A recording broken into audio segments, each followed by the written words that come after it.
नमस्कार प्यारे बच्चों, कैसे हैं आप सभी। उम्मीद आप सभी स्वस्थ होंगे, खुश होंगे। बच्चों आज की हमारी वर्कशीट है वर्कशीट नंबर 100 यानी 100 मैथमेटिक्स की वर्कशीट है। क्लास 4 के लिए यहाँ पर आप अपना सेक्शन लिखेंगे। डेट है आज की 29 अक्टूबर 2021। लर्निंग आउटकम है solve problems involving daily life situation related to length, यानी लेंथ से रिलेटेड जो डेली लाइफ सिचुएशन हैं उन्हें सोल्व करना। स्टूडेंट नेम यानी आपका नाम यहाँ पर और आपके टीचर का नाम यहाँ पर। तो हमारी पहली एक्टिविटी है, आइए लंबाई नापे। Let's measure the length. Measure मतलब नापना और लंबाई मतलब लेंथ। अमित के अध्यापिका ने कक्षा के सभी बच्चों को ईवीएस का एक प्रोजेक्ट दिया है। Amit teacher has given EVS project to all the students, जिसमें सभी को कीट पतंगों यानी इंसेक्ट्स के बारे में जानकारी इकट्ठी करनी है। Everyone has to collect information about insects. Project करते हुए अमित के मन में जिज्ञासा उत्पन्न हुई कि क्या सभी कीट पतंगों की लंबाई बराबर होती है। While doing project, Amit was curious to know, does every insect has same length? क्या सभी की लंबाई बराबर होती है। आप भी नीचे दिए गए कीट पतंगों की लंबाई नाप कर लिखिए। You can also measure the length of insects given below. इन चित्रों को किसी कागज़ पर बनाकर भी आप लंबाई नाप सकते हैं। You can also draw them on any paper and measure their lengths. चलिए देखते हैं क्या है आगे। तो देखिए बच्चों, यहाँ पर है सबसे पहले बटरफ्लाई। ये मक्खी जैसा कुछ दिख रहा है, बटरफ्लाई यानी। इसके बाद बच्चों देखिए ये बीटल, और ये भी तितली एक तरह की, जो हम छोटे छोटे कीड़े भी होते हैं उनकी तरह भी ऐसी होती है।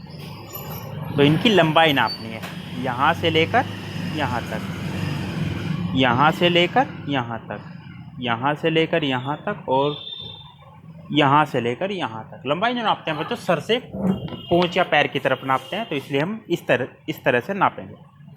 प्रोजेक्ट को करने के बाद अमित अपने घर की विभिन्न वस्तुओं को पैमाने से नापकर उनकी लंबाई पता करने लगा। देखिए, when Amit finish the project he started to measure different things at his home using scale. आप भी अपने घर की निम्नलिखित वस्तु की लंबाई पैमाने से यानी फीते से मापकर तालिका को पूरा कीजिए। You also measure the length of things given below in table and write their lengths.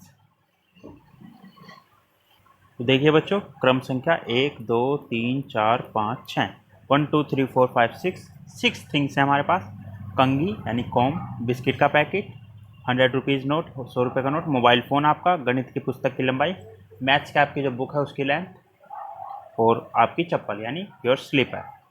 आप पहले अंदाज़ा लगाएंगे कि कितना हो सकता है। मान लीजिए कंघी है, कंघी मान लीजिए हो सकती है शायद 10 सेंटीमीटर की, है ना। अंदाज़ा लगाएंगे, फिर उसे स्केल से नाप कर लिखेंगे कि वो कितना है। हो सकता है आपके घर में छोटा कंघा हो, बड़ा कंघा हो, उस हिसाब से उसकी लेंथ आएगी। कम भी हो सकता है इससे अंदाजे से, ज़्यादा भी हो सकता है। अंदाज़ा आप अपने हिसाब से भी लगा सकते हैं। ऐसा नहीं है कि मैंने 10 सेंटीमीटर बोल दिया तो आप 10 ही रखेंगे। उसी तरह से बिस्किट का कोई पैकेट लेंगे, है ना, पार्ले जी, सनफीस्ट, कोई भी बहुत सारे बिस्किट आते हैं, जो भी आप खाते हो उसका बिस्किट का पैकेट अंदाज़ा लगाएंगे कितना सेंटीमीटर हो सकता है इसकी लेंथ, और फिर उसकी लेंथ यहाँ पर नाप कर लिखेंगे। इसी तरह से इन सभी चीज़ों की लेंथ नापनी है आपको।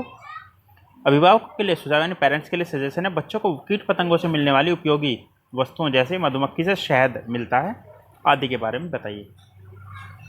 तो पेरेंट्स के लिए सजेशन है, tell your children about different things we get from insects, जैसे कि बी यानी हनी बी जो है वो हमें क्या देती है, हनी। ऐसी बहुत सारी कीट पतंगे, जैसे रेशम का जो कीड़ा होता है वो हमें रेशम देता है ना। और अंत में कोरोना से बचने के लिए, सुरक्षित रहने के लिए मास्क पहने सही तरीके से, ताकि आप और आपका परिवार सुरक्षित रहे। आज की वर्कशीट में बच्चों इतना ही। मिलते हैं कल नई वीडियो नई वर्कशीट के साथ। तब तक अपना ध्यान रखिएगा। धन्यवाद।